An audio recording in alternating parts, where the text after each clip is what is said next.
Cześć, witajcie. Trafił do mnie pacjent dobrze znany, Technics ST-GT 650. No, z objawami nie łapie w częstotliwości. Niby sprawa wydawała się, że prosta i powinno być bez niespodzianek, ale pierwsze co zwróciło moją uwagę to od razu zauważyłem, że rdzenie były wykręcone od cewek tutaj zera detektora, jak i od regulacji zniekształceń, co już przykuło moją uwagę. To znaczy, że było kręcone. Wyregulowałem sobie wstępnie, jak się zagrzał mi tuner. No wszystko było ok. No i test pierwszy, wyłączyć tuner, odczekać parę minut, włączyć go, ponownie rozstrojony zupełnie. A więc mówię, wykręcę płytę, zacznę się tutaj dobierać do tej cewki. Ale ktoś tutaj już właśnie był wcześniej i dokonał takiej oto naprawy, czyli zastosował tutaj kondensator, jak widzę, 82 pico na zewnątrz cewki. No i chyba on troszeczkę jest rozjechany, bo strasznie tutaj odjeżdża mi temperaturowo. Po ponownym włączeniu zero detektora jest rozstrojone ponownie prawie 1 V, pomimo że wcześniej przed wyłączeniem było wyregulowane na 0 mV.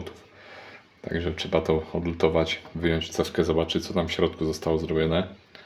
No i mieć nadzieję, że nie są uszkodzone uzłojenia. Tu jak widać jakaś ścieżka już ukrojona, uszkodzona, niedolutowane, no trzeba to poprawić.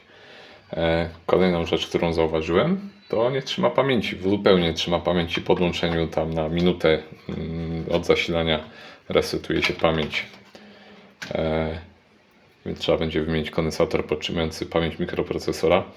To co widzicie, taki żółty nalot, to jest nic innego jak dym tytoniowy. Tuner stał w pomieszczeniu, gdzie było mocno palone i ten dym tytoniowy od razu zapaliła mi się lampka. Ponieważ już wiedziałem, że tutaj kondensatory będą do wymiany w tych cewkach. Zawsze tak jest, że dym tytoniowy powoduje, że wnika wszędzie, uszkadza kondensator w cewce od zera detektora. No i mamy takie efekty, a nie inne, także teraz trzeba to rozbierać i próbować złożyć na nowo i zestroić. No i tuner już naprawiony. Jak widać, zero detektora około 4 mV. Wymieniłem dwie cewki w tych filtrach, w jednym jak i w drugim. W tym momencie są ustawione już.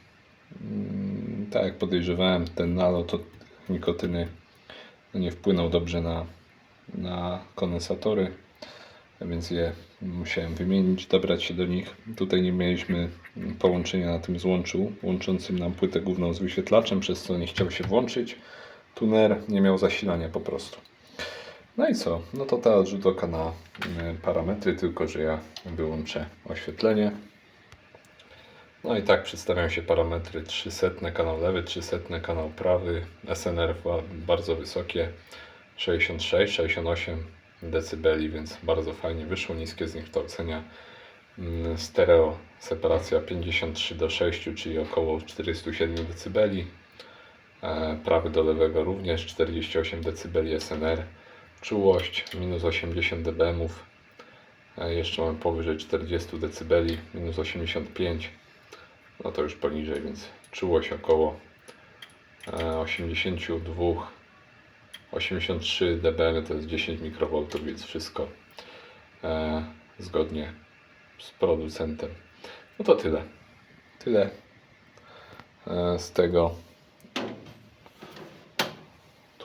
Tyle z tym tunerem. Jeszcze spróbuję tutaj zagrzać tuner, czyli przykryję obudową. Zobaczymy, jak prezentuje się wtedy zero detektora, bo ono pływa od temperatury i na to wpływu nie mamy większego. No tak jak mówię, to naprawiać trzeba się wykazać małym doświadczeniem, żeby nie uszkodzić ani cewek, ani kondensatorów. No i potem trzeba mieć troszkę również doświadczenia, żeby to wszystko zestroić. Nie jest to może trudne, ale no, trzeba kilka tunerów zrobić. Trochę trzeba przerobić, żeby mieć jakieś doświadczenie na tym polu. Jeszcze zobaczmy, jak na kawałku kabla działa nam tuner. Jak widać stroi stację. RDS dekoduje bez problemu. W tym momencie jest podpięty kawałek drutu, nie antena.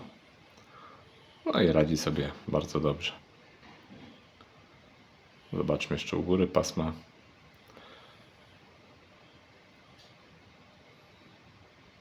No, również się nam zatrzymuje.